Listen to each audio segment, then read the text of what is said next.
Hi everyone, welcome to today's video. My name's Stephanie and today I'm finally going to be sharing my review of Fauve's Love and Disdain Part 2 collection for Valentine's Day. First off, I want to apologize because I am late in sharing this review. The pre-order for this collection was earlier this month on January 7th, and unfortunately, two of the shades are currently sold out. The good news is that they will be restocked, so I will talk a little bit more about that at the end of the video after some comparisons. But for now, let me just show you the swatches. The first polish we have is the Birth of Venus, which is a thermal that transitions from a dark charcoal when cold, as seen here and in the bottle, to an aqua color when hot. This has a little bit of a crelly leaning formula filled with a red to orange aurora shimmer, as well as orange to red to gold iridescent flakes, white pearl flakes, rose pearl micro flakies, and a dainty gold holo. So it's definitely jam-packed with shimmers and flakies and really nice coverage as well. As you saw on the first coat, it was a little bit sheer because again it is slightly crelly leaning, but it builds up to be nearly fully opaque in 2 coats alone, which is expected for the cold state of the color as seen here because it is darker. But even when dipping my nail into hot water where you see that lighter aqua shade, you see a hint of nail line, but it's not as bad as I was expecting, so I personally just left this at 2 coats.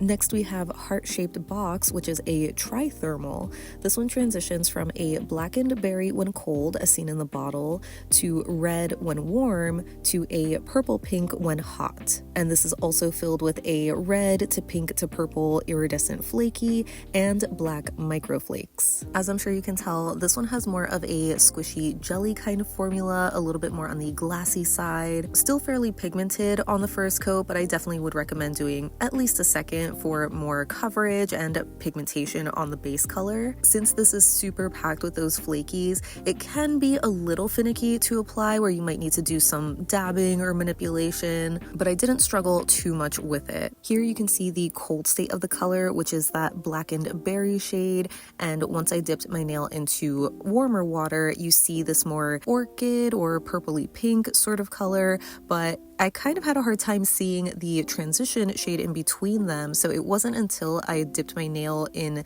hot water first and then dipped it into cold water that you can see that more clear trithermal effect. I know the flakies might be a little much for some people, but I actually really like this one. And lastly, we have Candy Hearts, which is a pink and white mini heart topper with various iridescent glitters in a clear base. So I'm not sure if it's me, but I feel like there are a ton more of the heart glitters in here compared to some of the other chunky glitter toppers from Fauve, so it was generally a lot easier to get them out. You didn't really have to fish for them too much or keep the bottle upside down. I mean, I still would recommend flipping the bottle over every now and then just because the glitters tend to sink, but it was just a lot easier to get them out is my point, as you can see by the first coat alone here. I got a real good number of hearts, but even without the hearts, there is like a really nice distribution of the background micro glitters and the iridescent flakies, which I do really love. It's not super base heavy,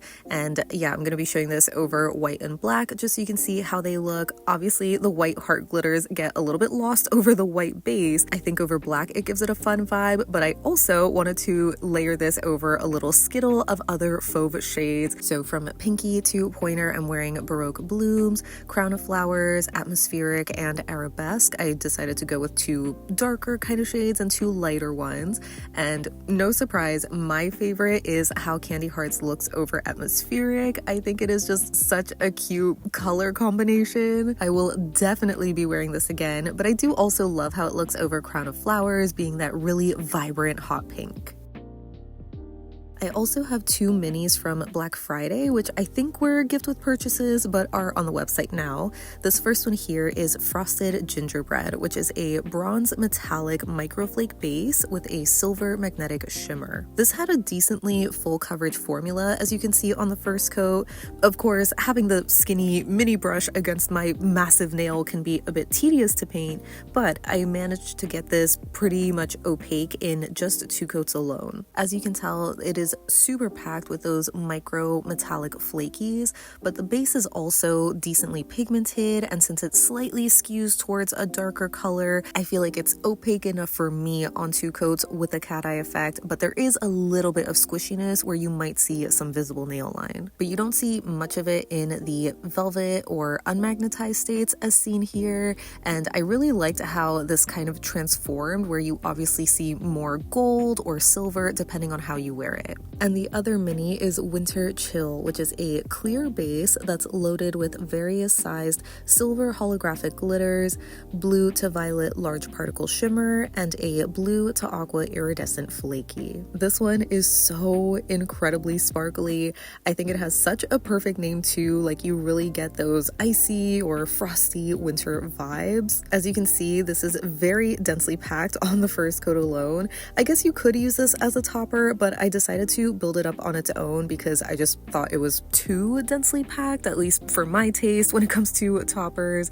You can see here on 2 coats, it is extremely full coverage. There is so much glitter and sparkle and flakies that it's hard to make out your visible nail line, but it is there. But doing a 3rd coat pretty much fully obscures that, although you could also just sponge on your 2nd coat instead of painting them on. I would just recommend a latex barrier for easier cleanup. Moving on to comparisons, we're starting with the Birth of Venus, and I first thought it was kind of similar color-wise to Tethered from the Frida Kahlo collection, but as you can see, it's a little more olivey leaning. When it comes to these more charcoal bases with orangey flakies, I pulled out Night Owl Lacquer's Windswept, which is a dark gray acrylic base that kind of has a similar pink and orange flaky and shimmer combo. It's not a thermal though, so when it came to a thermal, the closest that I had to it was Cadillacquer's Eerie from Polish Pickup several years ago. That one is more of a true black in the cold state though, so you can see it is several shades darker than both the Fauve and Night Owl, and it did transition to a much brighter, almost teal sort of color, but as you can tell, my thermal is dying, so it just looks darker overall. Next for heart-shaped box, here it is next to Baroque Bloom from the Maker series last month. This one is just a thermal that transitions between 2 colors, not 3, but it is kind of in that berry pink colorway, just a little different, though I think the bigger difference is the fact that heart-shaped box is filled with those flakies, while Baroque Bloom is just a shimmer. The actual base color, I can see some people saying is similar because it has that pinky red warm color to a purpley berry color in the cold state.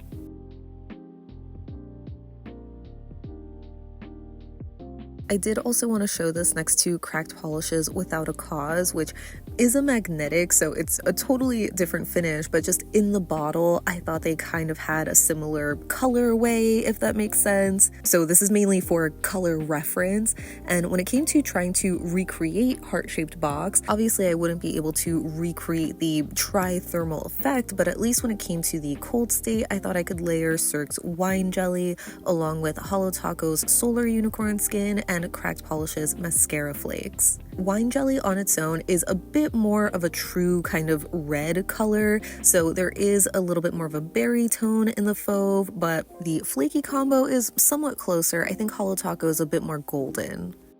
Next for Candy Hearts, I wanted to quickly show this next to Butterfly Garden and Stargazing, which are 2 other chunky glitter toppers from Fauve. They obviously have very different shaped glitters in them, but they do also share the same kind of iridescent sparkle and dainty hollow, though I think it's more packed in Stargazing. Next for Frosted Gingerbread, here it is next to Olive 6 and Stardust, which are these rose gold, champagne-y, bronze kind of metallic-y shimmers. So neither of the Olives are magnetics, but leaving the Fauve unmagnetized, it kind of has a similar vibe to these other shades, maybe just more of a noticeable microflake finish, and it's a little bit more gold in color. I think the Olive shades are a little bit more warm.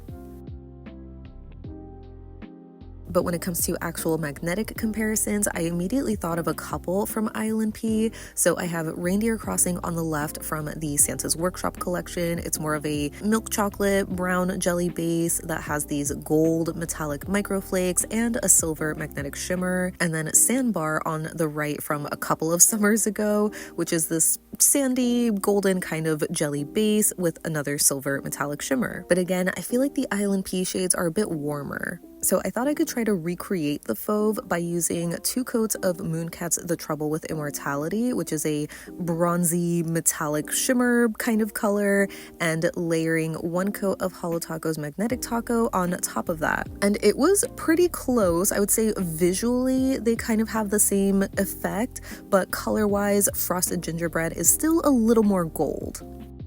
And lastly, for Winter Chill, here it is next to Beaux Reves We're All Made of Stars, which was a polished pickup shade from a couple of years ago. It just kind of has a similar icy silver quality to it, but I would say it's much more shimmer and flaky forward as opposed to being glitter forward like the Fauve, but that could be easily rectified with a coat of Holo Taco's Rainbow Snow, which is a silver holographic glitter formula. I only did 1 coat here and I thought it looked pretty good, but I think maybe doing 2 coats would look closer to the Fauve.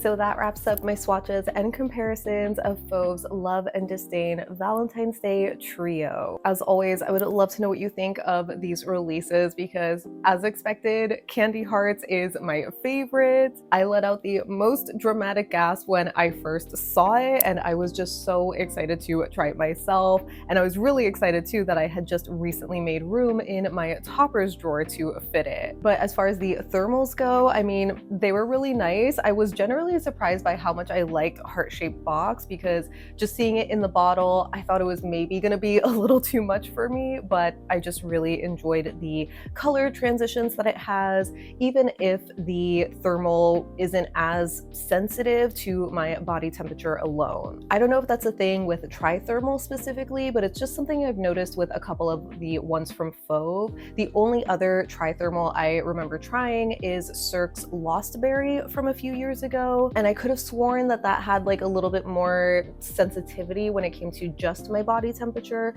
but it's also been several years since I first tried it, and it's possible that it was just more reactive using the cold water and then going into hot water to see the transitions. I do also think that the Birth of Venus is really cool. Like, I just love that you can see the inspiration right away with this thermal. It just wasn't my personal favorite for me. And I also thought the thermals were cute. Like I mentioned, Winter Chill is my favorite, just being that super sparkly, icy glitter kind of bomb. But as you saw, it was also pretty easy to recreate, at least when it came to the vibes more or less. So as I mentioned in the intro, unfortunately, 2 of the polishes from the Valentine's Day trio are currently sold out. And there's a little bit of a good news, bad news situation when it comes to the restock, which, as I mentioned, the good news is that there is going to be a restock. It should be either the last week of January or the first week of February. I know Jess is still sending out current orders,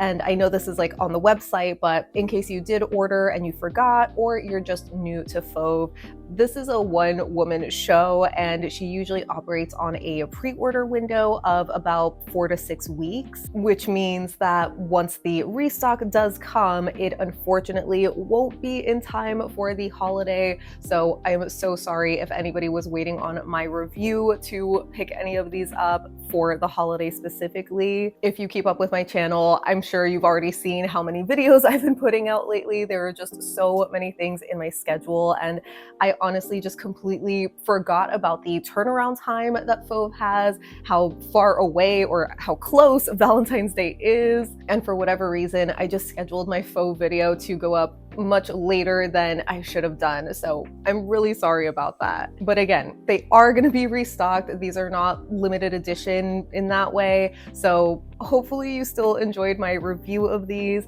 Let me know if you did grab them when you initially saw the pre-order shop open, or if you plan on grabbing them during the restock, because I know it can be tempting to buy things for a holiday specifically, but when it comes to the topper, this is definitely one that I would just have in my collection and reach for it anytime I want a little bit of love. And I feel like the thermals, because they are kind of darker shades, can also work for later in the year. But yeah, let me know any and all thoughts you have down below so we can chat about it. But thank you so much for hanging out with me today. I hope you have a great rest of your day, and I'll see you in the next one. Bye!